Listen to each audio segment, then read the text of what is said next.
Welcome to my capstone presentation. My name is Deneen McCutcheon, and this presentation will provide a brief overview of my master's journey.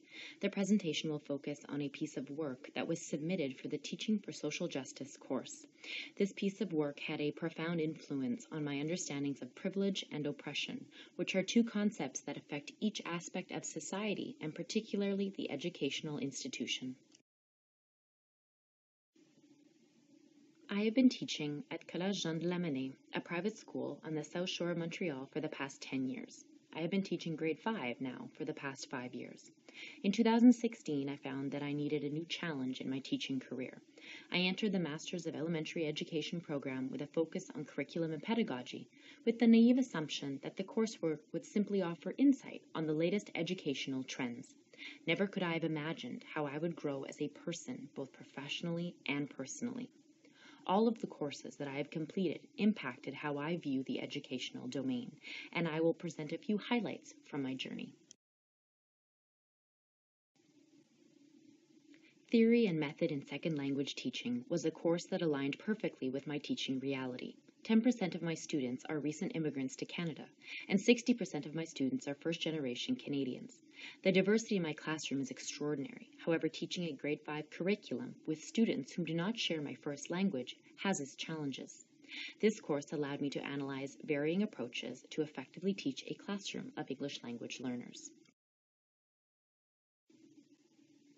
The EDCT 500 robotics course was my first experience on campus. I was nervous to enroll in this course, as I had never considered myself a techie, and I feared that I would be foolishly out of place. To my great surprise, I fell in love with robotics. I had the opportunity to work with a fantastic professor and a group of enthusiastic colleagues. Upon returning to school, I successfully designed and launched a grade 5 robotics program. Gender in Educational Leadership was a fascinating examination of gendered norms and roles in our society, especially pertaining to leadership positions. My project work focused on the effects of dress codes and how school-mandated codes of conduct shape our students' understandings of normative gender and sexuality. Although I did not enter the master's program with my sights set on an administrative position, I am now reconsidering my options, largely in part because I had never truly considered myself capable of leading. The assignment that marked my journey.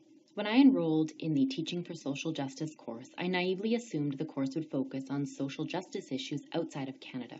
I quickly came to the humble realization that our Canadian educational system is ripe with injustices. Dr. Carla Peck had a profound influence on my understandings of privilege and oppression and their influences on the educational environment. Merriam-Webster defines privilege as an immunity granted as a peculiar benefit, advantage, or favor. As a white, middle-class, able-bodied, heterosexual woman, I am immune to almost every form of oppression. Until the Teaching for Social Justice course, I had been widely oblivious to this privileged position. McIntosh stated that white privilege is an invisible package of unearned assets that we can count on cashing in every day. With privilege comes oppression. My privileged position ultimately means that there are those who are not. Martin Luther King Jr. once stated that every man must decide whether he will walk in the light of creative altruism or in the darkness of destructive selfishness. My privileged position in society has allowed me to remain in the dark, unaware of the interlocking systems of oppression that plague those around me. The Teaching for Social Justice class provided me the opportunity to ease into the light. The privilege that I have is neither a result of merit nor mere coincidence. As an educator and a mother, I am in the constant presence of young children. My understandings of the world are ultimately shared with the children in my care. In hindsight, I was fortunate to take this course near the end of my master's program, for it allowed me to reflect on all of the other courses that I had completed up to that point. It was as if all the other courses were dots on a canvas, and the social justice course was the line uniting each one together. Upon reflection, the reason why I had feared robotics related to the idea that I once believed robotics was a domain for men. The reason why I had never applied for an administrative position was due to the fact that I had rarely seen women in positions of authority. And unbeknownst to me, for many years, my language choices and classroom practices were reinforcing gendered norms and heteronormativity.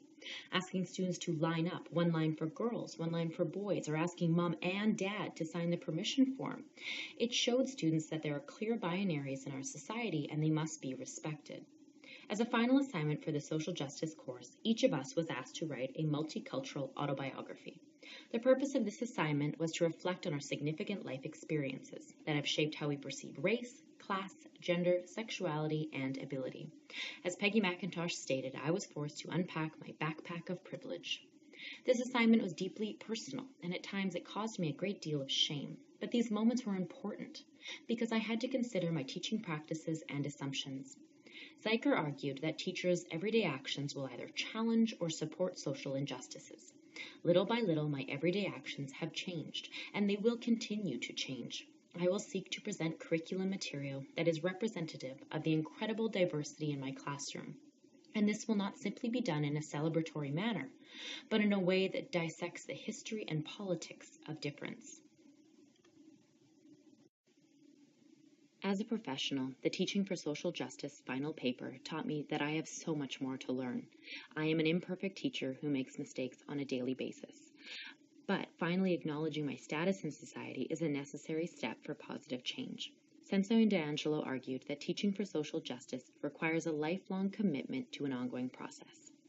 As an educator, I am fully aware now that my provincial curriculum is a value-laden document. However, I have a choice. Peggy McIntosh stated that it is an open question whether we will choose to use unearned advantage to weaken invisible privilege systems and whether we will use any of our arbitrarily awarded power to try to reconstruct power systems on a broader base. As my master's journey comes to an end, I will continue to seek opportunities to enhance my teaching practices and to spread the knowledge that I have attained over the past 2 years.